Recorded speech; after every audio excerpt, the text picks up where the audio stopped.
priests and priestesses, Gnostics, agnostics, atheists, theists, magi, shaman, whatever, a human being. And the mission of the Aquarian is for, especially with regards to religion, included governments and institutions, is respect for the dignity of each human being equally. Where there is not such an occurrence, especially with regards to religion, because that's what is the modus operandi that we are using as somewhat of a model. Because that's my background, coming out of religious studies and theology and church. So we are being critical of other religions that do not respect the dignity and the equality of all human life. So wherever in the scriptures we have the Gentiles being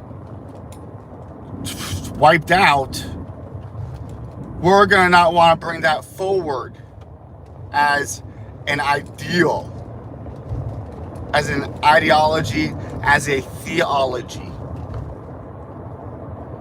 Anywhere that pushes supremacism within religion, we address it, we call it out, we don't incorporate it into the Aquarian's way of thinking or acting, and the mission is to get to a place, reform religion in with that filter. This is calling for people who adhere to this and who see how this is an issue to get involved in interfaith dialogue. Another mission, part of the mission, is to get people to wake up out of these bad literalist interpretations of their religious scriptures that leads to genocide and supremacy and a not equal upliftment or treatment of the human and their inherent dignity as a living being. Let's look out into the world. Do you think there could ever be a conspiracy of uber wealthy tycoon, billionaire, oligarch? We call them billionaires here, they call them oligarchs over in Europe, Eastern Europe. So, a big mission, the second part of the mission is education and learning that these stories that are being taken literal are in fact allegorical, often not unique, in this case to the Judeo Christian Abrahamic world. When I say Abrahamism, this is going to include Christian, all the religions that come out of that: Judaism, Christianity, and Islam, in that order. You'll see that there are every other culture that they came in contact with, they resemble them in their religious makeup. Look deeper into the Jewish scriptures from whence Christianity and Islam came, and you'll find the concept of the Shekinah, which is the female goddess that dwells inside the temple. The temple bearer, it has to do with the divine sacred feminine as a god. in order to have a god, a male part and a female part, that doesn't sound so much. Introduced monotheism into the world, or the good thing, it's their god. It's called henotheism. Out of many gods, the God of Israel. Take that for whatever you mean. Lots of this non-historical. So after, coupled together with the second part of the mission is, under education, teaching people the symbolism, the esoteric meanings of much of this, which is astrological and metaphysiological in interaction with this seemingly feminine force within one,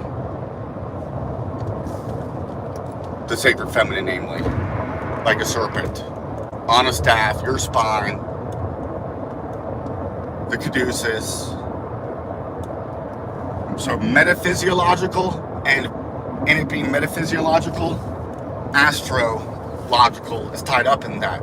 And then knowing that in that language that's associated with that Gnosticism, gnosis, the knowledge, and even experiential knowledge of the mysteries, into the mysteries, then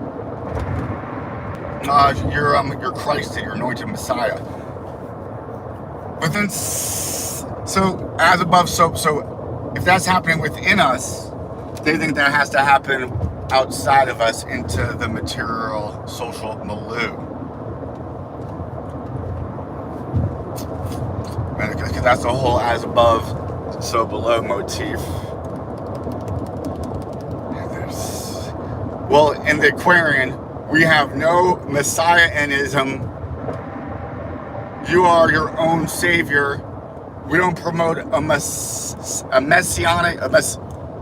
complex. We're not into guruism.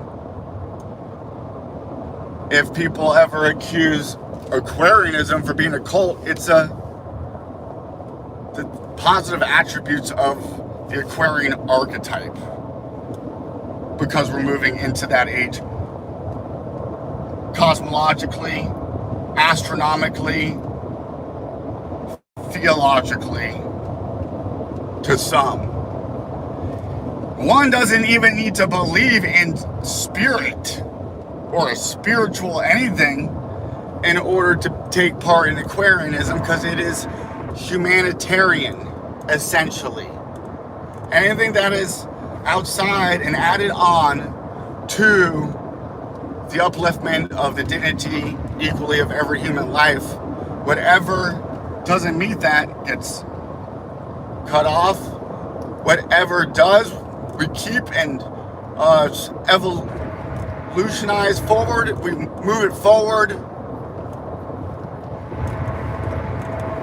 You'll find that these are the common threads throughout all the world's religions.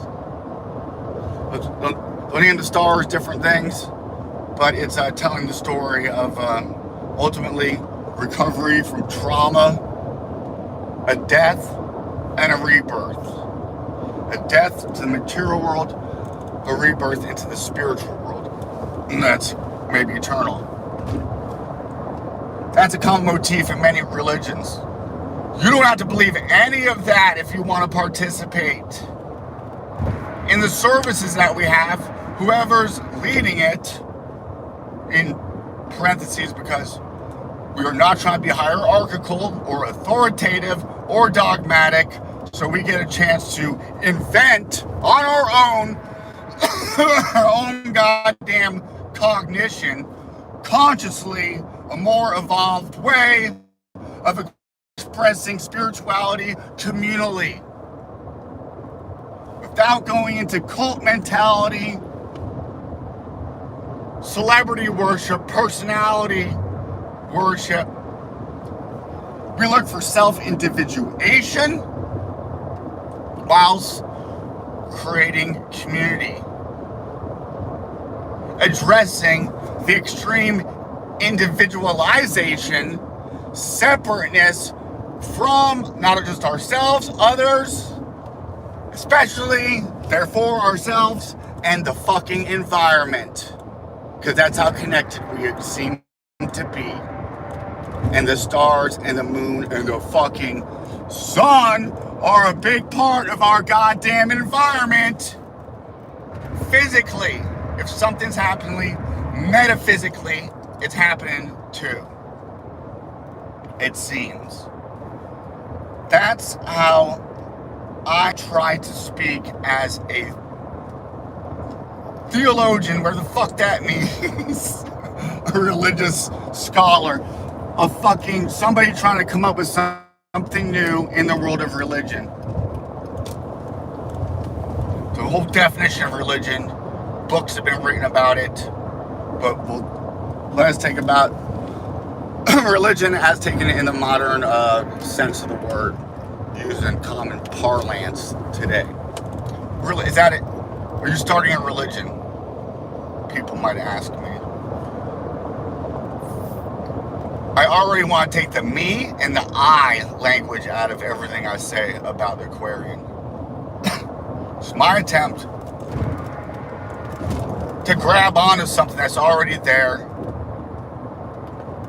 give it some organization. Because we're so jaded with, I need some water. We're so jaded with organized religion, rightfully so, that we just run away from it as fast as we can, rightfully so.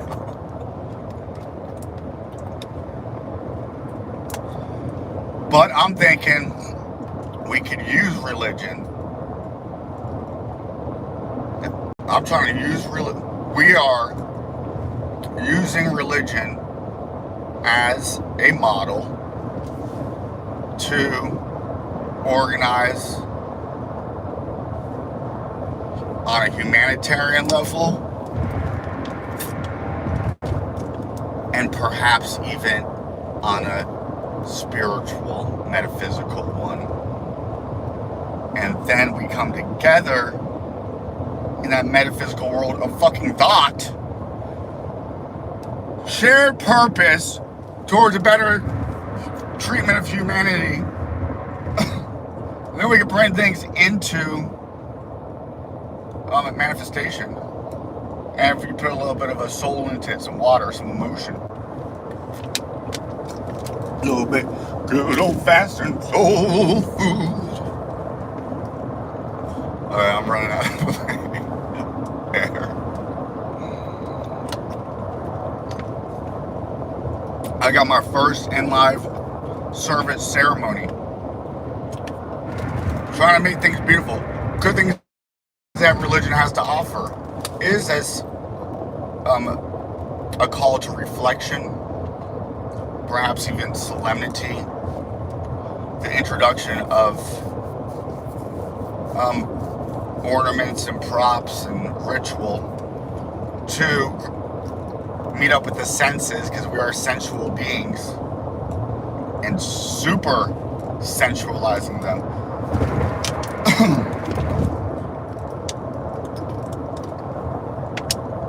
Whatever the fuck you want to do in the bedroom is no business of the Aquarian, as long as what? I don't know, I feel like sometimes people are going to freak. Upholding the dignity of every human being equally.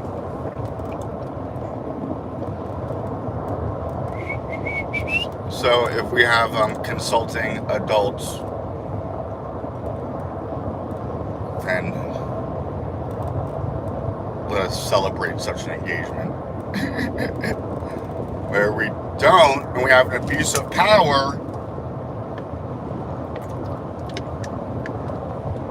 a good ugly fucking fruit of misplacing power and taking it away from yourself and giving it to somebody else. Spiritual fucking sovereignty is what we're doing in this bitch. We are anarchists in a way. Not that anarchy doesn't mean chaos. I'm saying weird. Fuck it. I'm putting my stamp on it. I'm so fucking worried about having to please everybody. They don't want you to step up and do anything like this. Lots of mental change on my self to try to get through to get here. Wherever here is. Where am I? So, where are my questions of ultimate concerns? Things that religion address. Now, with regards to questions of ultimate concern, whatever answer you fucking come to, as long as it's coming to the conclusion that every person's human dignity is worthy of being fucking praised equally and needs to be upheld. And where it's not, then we drop that off. We also need to get out of this idea of the blood atonement sacrifice ritual. It is immoral. It is the vestiges of human sacrificial rites. It is a carrying on of a scapegoat ritual. It is promoting the efficacy of the use of blood in ritual magic. It is immoral when you get into the theology behind the idea of how a sacrament is thought of in the church.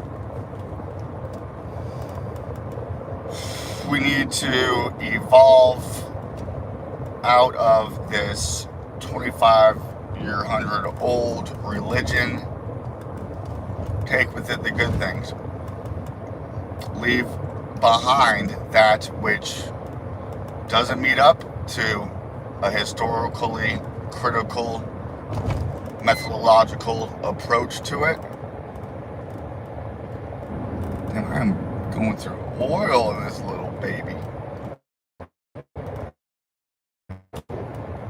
So it should be exciting. People are gonna hate you probably for coming to the conclusion that this is tough. We're gonna lose a lot of people here.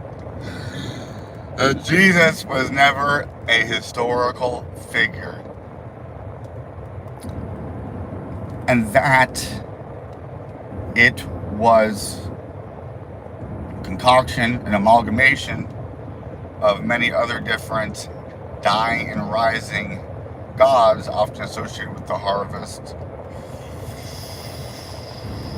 Also associated with the heavenly bodies dying and rising, the sun, the planets likewise. And then it gets better. Why might somebody make such a story up?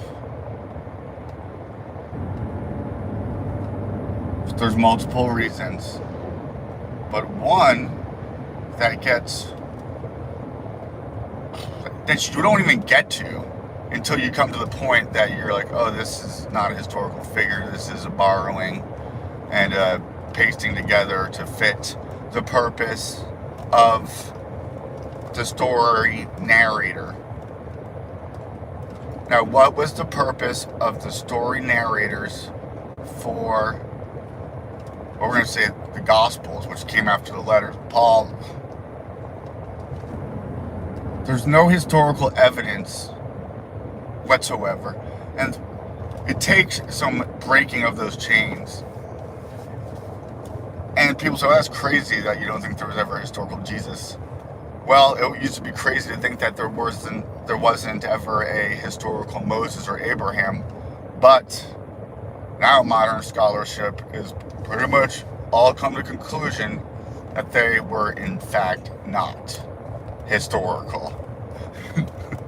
And then the shades, the blinds start getting peeled off. Oh, what a happy day. but not without much trauma. You know, part of the mystery school initiation rituals into modern, I don't know how old they are, but I know they do it in modern masonry. If you come across on the internet, it is they build you up on a false story or on a literal version of the story, and they break you down and they build you up with the real meaning of the story,